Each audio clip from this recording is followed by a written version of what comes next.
Of course, the rooster crows as soon as I turn the camera off.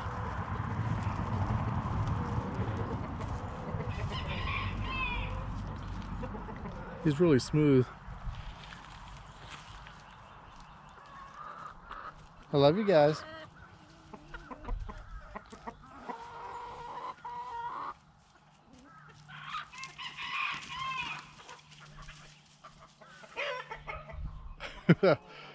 That new little rooster was wanting to have a date, but the big rooster said, "Well, that'll be enough of that."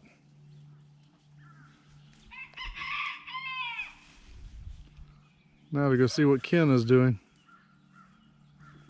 besides standing around being tall.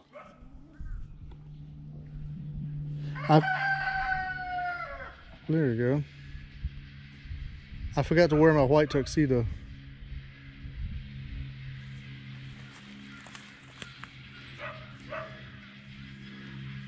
All right, I gotta go check on them.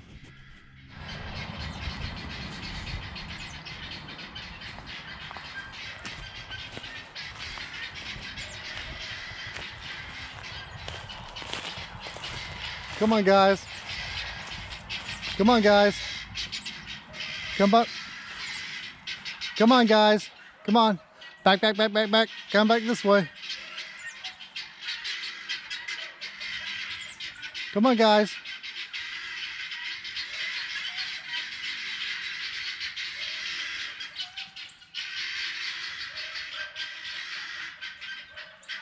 They're down by the swamp.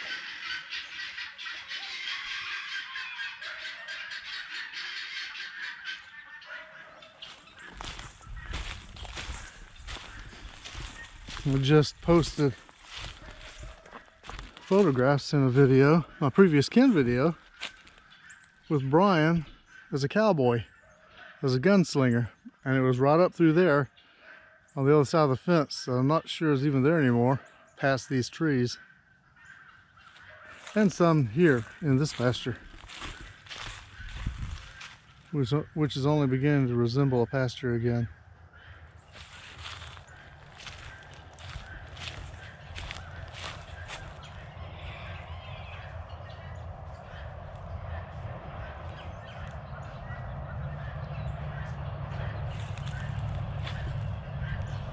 All right, now I go check on Ken.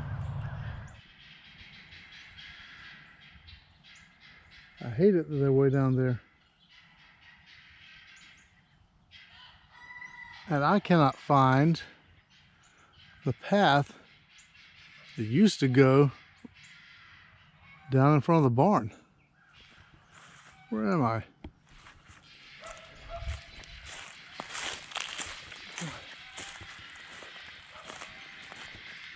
All right, I've got to go down there and check on them. You want to go back toward the house?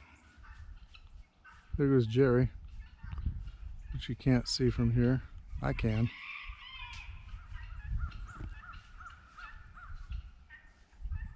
They're inching their way back. I want to go find the path I can't find.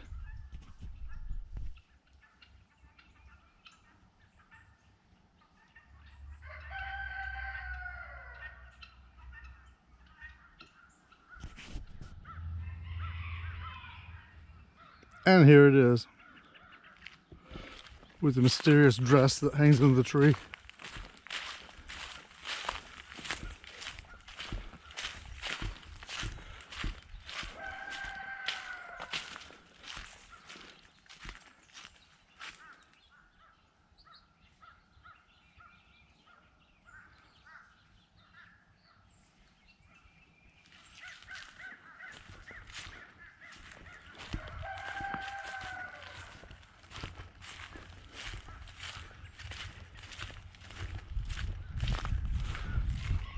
I also posted photographs from exactly this angle with the barn there on the left, still standing.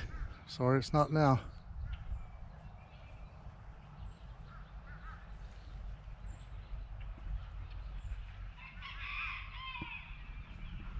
That's Robster back.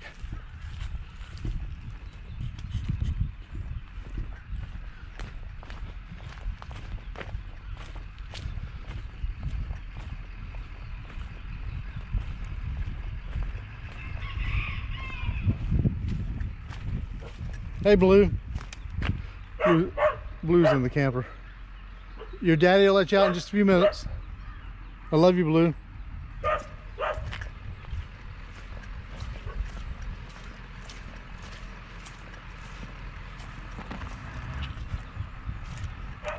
Yuck.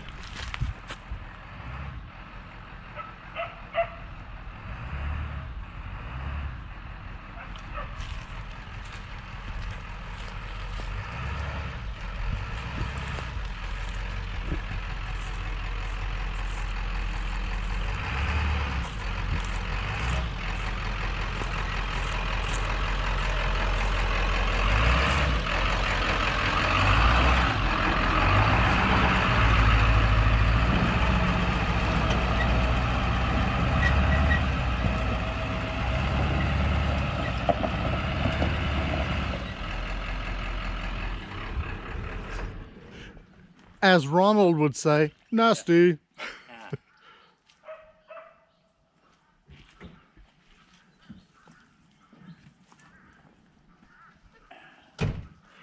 Welcome. I'd like to introduce you to the Old Byrd Farm. I hear you. I can't say it quite the way you do. I'd like to introduce you to the Old Byrd Farm mud pit. I know. We supply red clay all over the country. Yeah. And all the orange water you want to bathe in.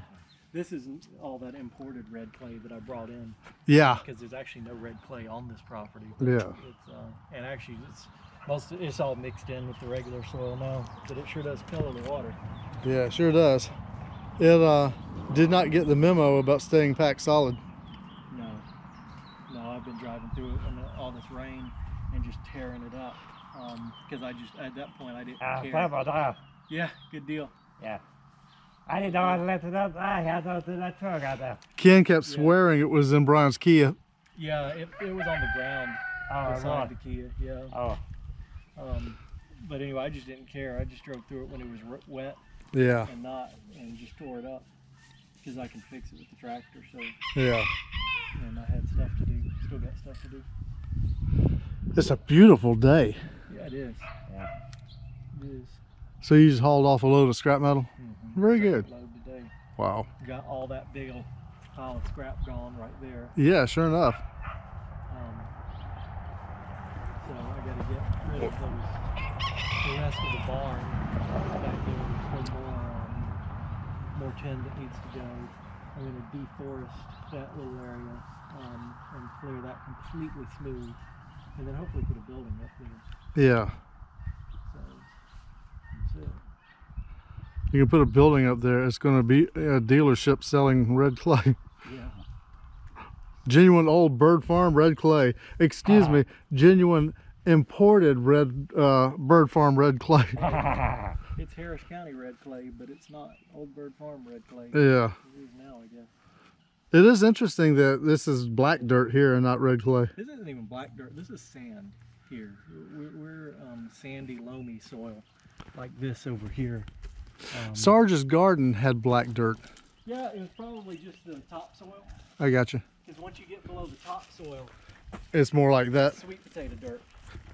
I got you. Because we're deep below the topsoil. Because I removed most of this topsoil anyway. But it's not. The black dirt would be the topsoil, and any dead matter that was on top of that was mixed in, and anything that was imported into that as well. But you go all over this property, and there's black dirt where it's topsoil. Yeah. But once you get below, it's this sandy sweet potato dirt.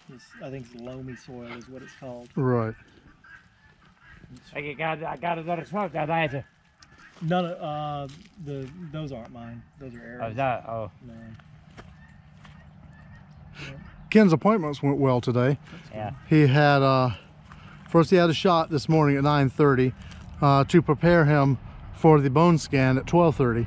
Okay. So the shot, he's now radioactive somewhat. So so then he got the bone scan. I sat in with him while he was doing that, and Ken did not want to take off all of his metal, and wish he had to for the CAT scan. I don't want to keep a bill on to keep a paper job it off. Right. Yeah. I had to put it off anyway. Yeah. And then we called Dr. Gerald's office, and they let us come over early for him to get his hormone shot. Gotcha. And it was originally for 3 o'clock, but we got it well before then. I had to wait a bit, but still. Good deal. Yeah. Good deal. I took Ken to Piggly Wiggly to get catfish. He likes catfish fillets that he buys in Manchester, but last time he was there, they didn't have any. So I took him to Piggly Wiggly down from the apartment. They wanted like $37 for them, but apparently there's a bunch. But I don't. He says that he buys like 4 or 5, but they didn't have them packaged like that. Gotcha. But we both bought. They call them catfish nuggets, but they're actually larger pieces of a catfish fillet that had been chopped up, and like $1.80 for a package of like 5 or 6 of them. Right. And so I bought 2 of them. I don't know how many Ken bought. I got 2 packs of. And then a pack of crinkle cut French fries. Yeah. But anyway, we're gonna be heading back to Winchester in just a bit. Gotcha. Yep.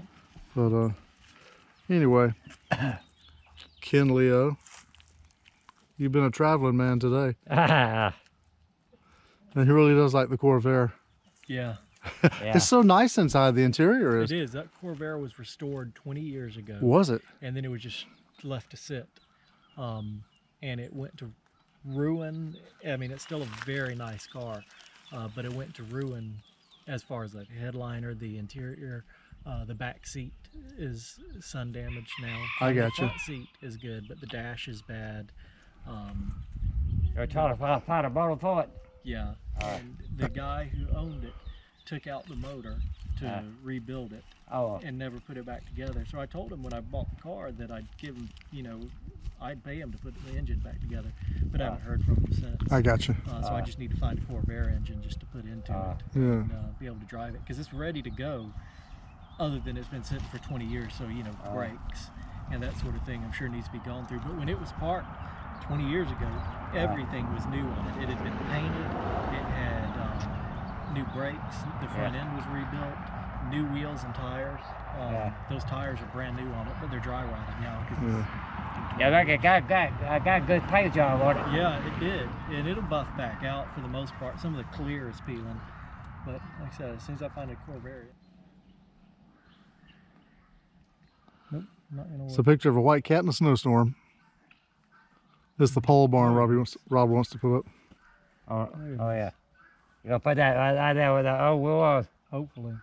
Got 3 bays, one for the ambulance and tractor, one for whatever else I want to put up there, and a pole barn. Sided in, but it's $6,000 Ooh. installed, which is surprisingly Wow. not that bad.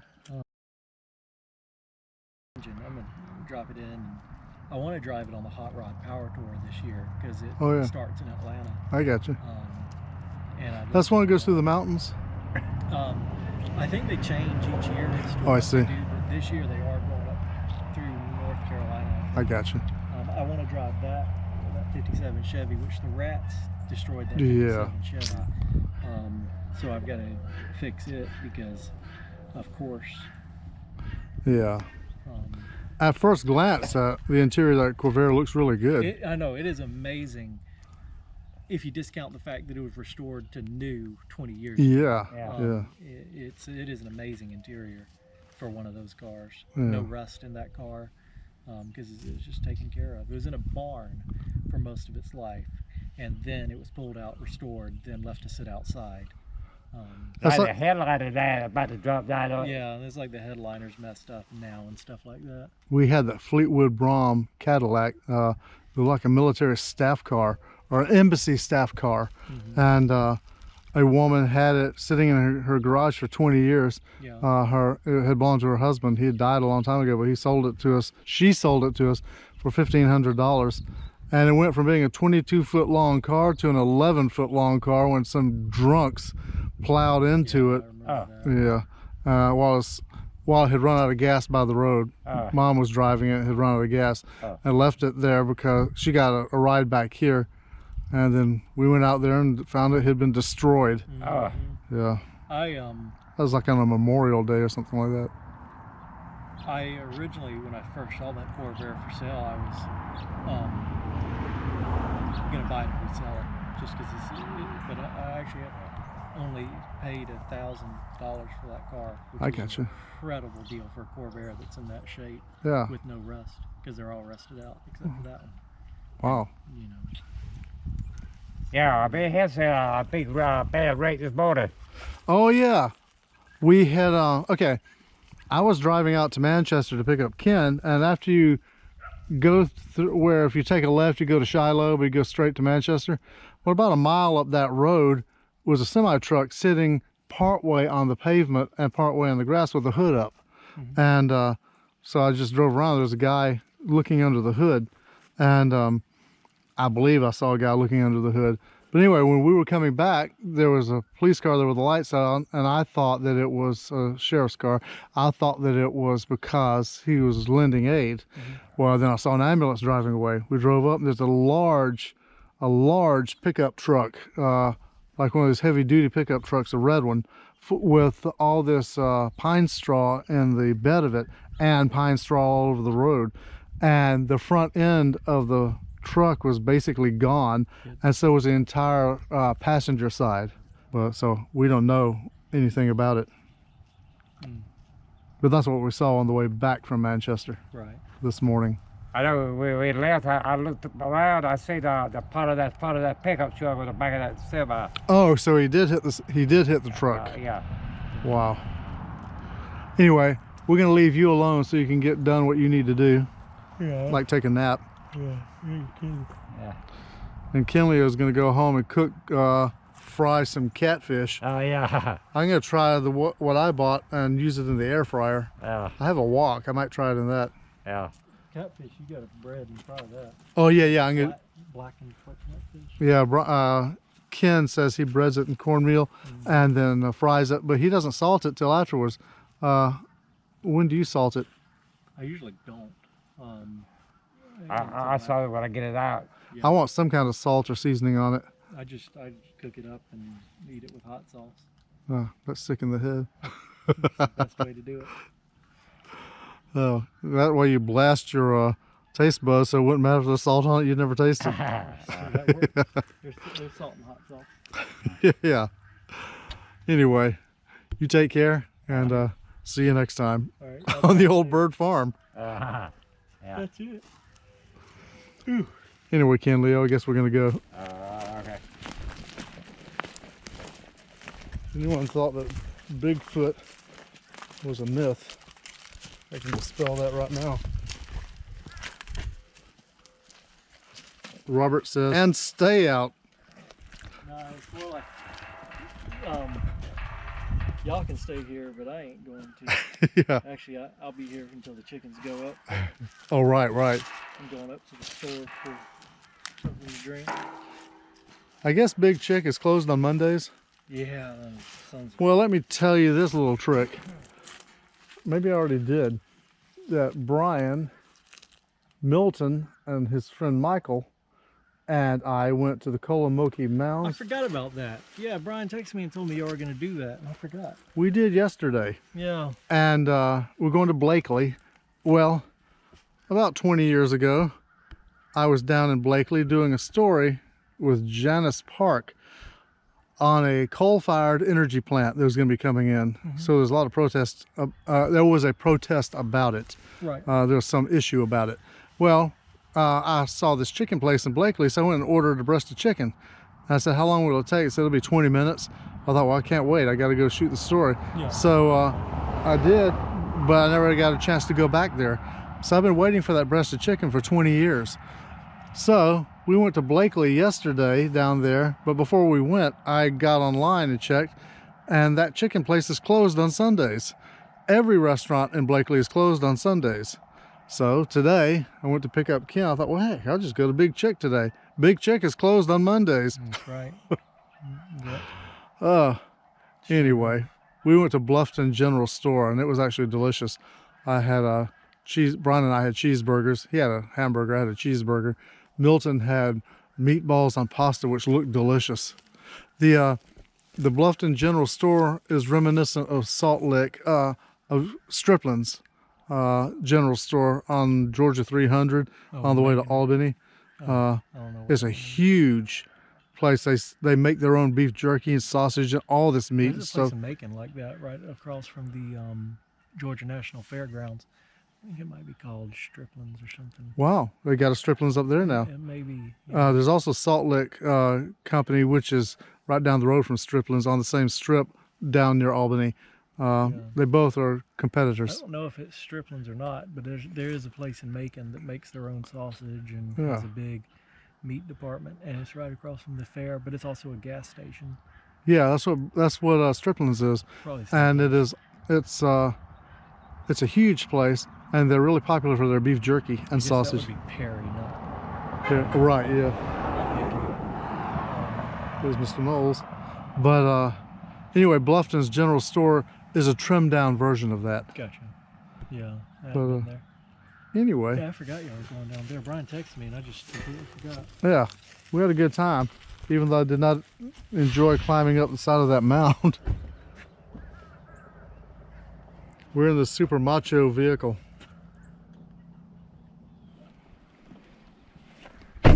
All right, Skin Leo, we're gonna head back to Manchester.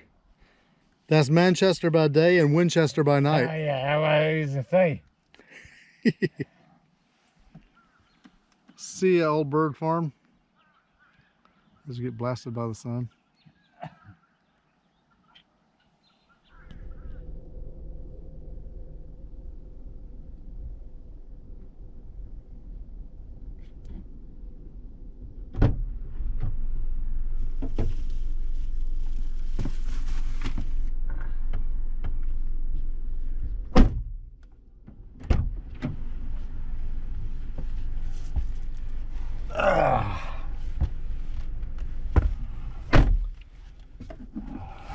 Did you buy a month's supply of bananas? No.